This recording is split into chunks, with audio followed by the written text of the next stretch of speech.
പ്പെട്ടവരെ, പരിശുദ്ധ അമ്മയുടെ കൈപിടിച്ചുകൊണ്ടുള്ള ഒരു തീർത്ഥാടനത്തിലൂടെയാണല്ലോ നാം ഈ ഒക്ടോബർ മാസത്തിലൂടെ കടന്നു പോകുന്നത്.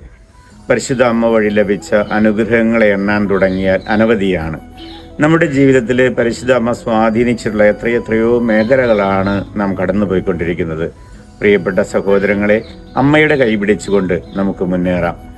പരിശുദ്ധ പിതാവ് ഫ്രാൻസിസ് മാർപ്പാപ്പ പറയുന്നത് പോലെ ജപമാല ചൊല്ലി അമ്മയുടെ കൈപിടിക്കുകയും ജപമാലയ്ക്ക് ശേഷം അമ്മ നമ്മെ കൈപിടിച്ച് നയിക്കുകയും ചെയ്യട്ടെ.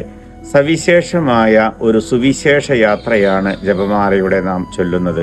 പരിശുദ്ധ അമ്മയുടെയും ഈശോയുടെയും ജനന, ജീവിത, സഹന, മരണ, ഉത്ഥാന രഹസ്യങ്ങളിലൂടെയുള്ള ഈ തീർത്ഥാടനത്തിൽ ഭക്തിപൂർവ്വം പങ്കുചേർന്നുകൊണ്ട് മാതാവിലൂടെ ഈശോയിൽ നിന്ന് അനുഗ്രഹങ്ങൾ വാങ്ങാൻ നല്ല ദൈവം നിങ്ങൾക്ക് സമൃദ്ധമായി വരം തരട്ടെ.